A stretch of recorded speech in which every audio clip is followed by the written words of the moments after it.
सी language शुरू करने से पहले सी प्रोग्रामिंग लैंग्वेज जो है हमारा, जिसको हम लोग अभी शुरू करने वाले हैं, इससे पहले प्रोग्रामिंग लैंग्वेज का इंट्रोडक्शन देना बहुत ज़रूरी हो जाता है, क्योंकि कुछ स्टूडेंट्स होते हैं जिन्हें ये समझ में नहीं आता है कि हम लोग प्रोग्रामिंग लैंग्वेज सीख क्यों रहे हैं। सबसे बड़ा प्रॉब्लम, यदि हम लोग ये सीख जाए कि प्रोग्रामिंग लैंग्वेज क्या होता है, इसको पढ़ना क्यों ज़रूरी है, देन हम लोगों के लिए कोई भी लैंग्वेजेस सीखना और उसमें जो इंटरेस्ट का बात होता है वो आ जाता है। तो सबसे पहले हम लोग ये सीखते हैं कि why should we learn the programming language. Okay, so सबसे पहला पार्ट जो इंट्रोडक्शन का होगा, उसमें हम लोग ये जानेंगे कि लैंग्वेज होता क्या है। अब जैसे कि हम लोग भी बहुत सारे लैंग्वेज यूज़ करते हैं। एग्जाम्पल के तौर पे आप ले सकते हैं हिंदी, इंग्लिश एट्सेट्रा। बहुत सारे लैंग्वेजेस का हम लोग यूज़ करते हैं। लैंग्वेजेस का यूज़ क्यों होता है?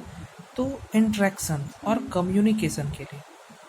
कम्युनिकेशन के लिए लैंग्वेजेस का यूज़ होता है। कम्युनिकेशन मतलब क्या कि एक आदमी है यहाँ पे और ये दूसरा आदमी है, तो हम अपना बात कुछ दूसरे आदमी को समझाना चाहते हैं और दूसरा आदमी कुछ हमें कुछ बात समझाना चाहता हो, तो इसके बीच में एक मीडियम चाहिए ताकि एक दूसरे से इंटरेक्शन कर पाए, एक दूसरे को बात समझा पाए। तो इसके लिए हम लोग क्या करते हैं? लैंग्वेज का यूज़ करते हैं, जैसे कि हिंदी हो गया, इंग्लिश हो गया। ठीक है, तो अब यहाँ दिक्कत क्या हो गया? तो प्रोग्रामिंग लैंग्वेज में हम लोग को क्या करना है? हम लोग को मशीन से टॉक करना है। क्या चीज़ करना है? मशीन से टॉक करना है, मशीन से बातें करनी है। अब दिक्कत ये है कि मशीन ना तो हिंदी समझता है ना तो इंग्लिश समझता है, तो आखिर मशीन कौन सा लैंग्वेज समझता है? तो हम लोग बहुत पहले से जानते हैं या फिर जान लेते हैं कि मशीन सिर्फ दो ही चीज़ समझता है, 0 और 1। मतलब क्या? इसको हम लोग क्या बोलते हैं? बाइनरी डिजिट बोलते हैं।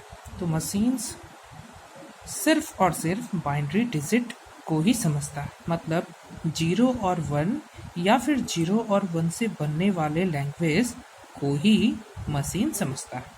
प्रॉब्लम ये है कि हम लोग बाइनरी डिजिट्स को नहीं समझ सकते, मतलब इससे जो लैंग्वेज बनते हैं इसको समझना हमारे बस की बात नहीं है। हम लोग बहुत मुश्किल होगा उसको समझना। तो कम्युनिकेशन करने के लिए कोई ऐसा लैंग्वेज डेवलप करना होगा जिससे कि हम लोग मशीन से बात कर पाएँ, उससे कम्युनिकेट कर पाएँ। ठीक है, तो बस इसी कारण से प्रोग्रामिंग लैंग्वेजेस का डेवलपमेंट हुआ। प्रोग्रामिंग लैंग्वेज को पढ़ना पड़ेगा हम लोग को। ठीक है, अब एक और, ये तो हम लोग अभी तक समझ गए कि प्रोग्रामिंग लैंग्वेज क्या होता है। तो इसका सीधा बात ये निकला कि प्रोग्रामिंग लैंग्वेज की हेल्प से हम लोग मशीन से बात कर सकते हैं। कोई टास्क यदि हम लोग को मशीन से करवाना हो तो हम लोग उसको कुछ तो बुक करना पड़ेगा ना, कम्युनिकेट करना पड़ेगा, तो वो हम लोग प्रोग्रामिंग लैंग्वेज की हेल्प से कर सकते हैं।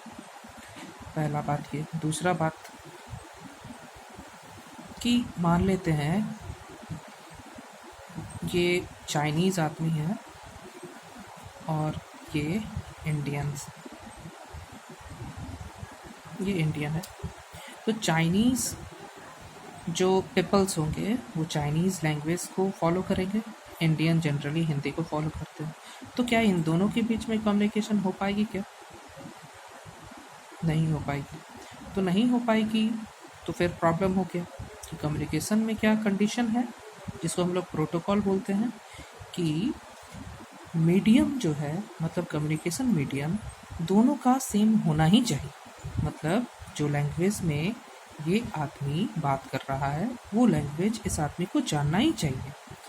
तो इसके लिए अभी जैसे कि ये दोनों एक दूसरे से कम्युनिकेट नहीं कर सकते क्योंकि दोनों का अलग अलग लैंग्वेज है, दोनों अलग अलग लैंग्वेज जानते हैं। लेकिन इसके सॉल्यूशन के लिए यदि हम यहाँ एक थर्ड पर्सन को खड़ा करते हैं जो चाइनीज़ और हिंदी दोनों लैंग्वेज को जानता हो तो इसके लिए काम आसान हो जाएगा, क्योंकि ये चाइनीज़ को इंटरप्रेट कर देगा हिंदी में और हिंदी को इंटरप्रेट कर देगा चाइनीज़ में, तो भी दोनों कम्युनिकेट कर पाएंगे। सेम टू सेम यही हाल मशीन से बात करने में भी होता है, क्योंकि मशीन 01 को समझता है और हम लोग मान लेते हैं इंग्लिश लैंग्वेज को समझते हैं। तो मशीन इंग्लिश को नहीं समझता, हम लोग 01 को नहीं समझते, तो उसके बीच में एक कंपाइलर होता है। कंपाइलर का काम क्या है? वो इंग्लिश लैंग्वेज को बाइनरी नंबर मतलब 01 से बने हुए नंबर या कोड, जिसको हम लोग मशीन लेवल लैंग्वेज बोलते हैं, उसमें कन्वर्ट कर देता है और इधर से मशीन लेवल लैंग्वेज को इंग्लिश लैंग्वेज में कन्वर्ट करके एक पूरा कम्युनिकेशन इस्टेब्लिश्ड कर देता है। इस तरह से हम लोग मशीन से बात करते हैं।